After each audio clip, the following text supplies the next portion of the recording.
बाबर जी, मैं ये जानना चाह रहा हूँ कि विप्र फाउंडेशन सामाजिक समरसता को लेकर कौन सा अभियान चला रहा है, विस्तार से बताइए। मैं आपसे निवेदन कर दूं, हिंदुस्तान का पहला सामाजिक संगठन है जो विचार पे काम करता है। सबसे पहले हमारा विचार राष्ट्रीय एकता, दूसरा सामाजिक समरसता, फिर स्वजातीय गतिशीलता।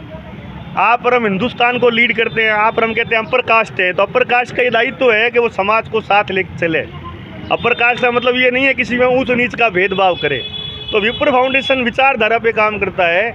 और सामाजिक समरसता पे मैं आपको बताऊं, हमारे राष्ट्रीय संरक्षक बनवारी सोती जी ने झुंझुनू में अपने पैतृक गांव में सामाजिक समरसता के अंतर्गत जो पिछड़ा समाज है, जो दलित समाज है, उसके लिए अलग से भवन बना के दिया है, अलग से स्कूल बना के दिए, ताकि सारे लोग एक साथ एक जातों में बैठ के पढ़ सकें, लिख सकें।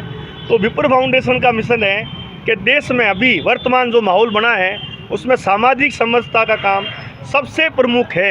ये पहला सामाजिक संगठन है। और बीकानेर का विप्र फाउंडेशन सामाजिक समरसता का अध्यक्ष वाल्मीकि समाज से जगदीश सोलंकी जी हैं। दूसरा, अगर आप और हम देश में सामाजिक समरसता कायम नहीं करेंगे तो देश खंड खंड भागों में विभक्त हो जाएगा। दूसरा निवेदन, ये विप्र फाउंडेशन की देन थी पूरे देश में। हरियाणा से जब 2009 में विप्र फाउंडेशन बना, उन्होंने कहा जब 7 फेरे होते हैं उसमें 8वां फेरा भी उसमें जोड़ा जाए, बेटी बचाओ बेटी पढ़ाओ अभियान, जो आज पूरे देश में चल रहा है, बेटी बचाओ बेटी पढ़ाओ। तो विप्र फाउंडेशन का काम। और दूसरा, सामाजिक संगठनों का काम ये अपनी जाति का काम करने का नहीं है, पूरे समग्र समाज को साथ लेके चलने का है। वो अपनी जाति में काम करे, अति जातिवादी नहीं हो, यह विप्र फाउंडेशन का काम है।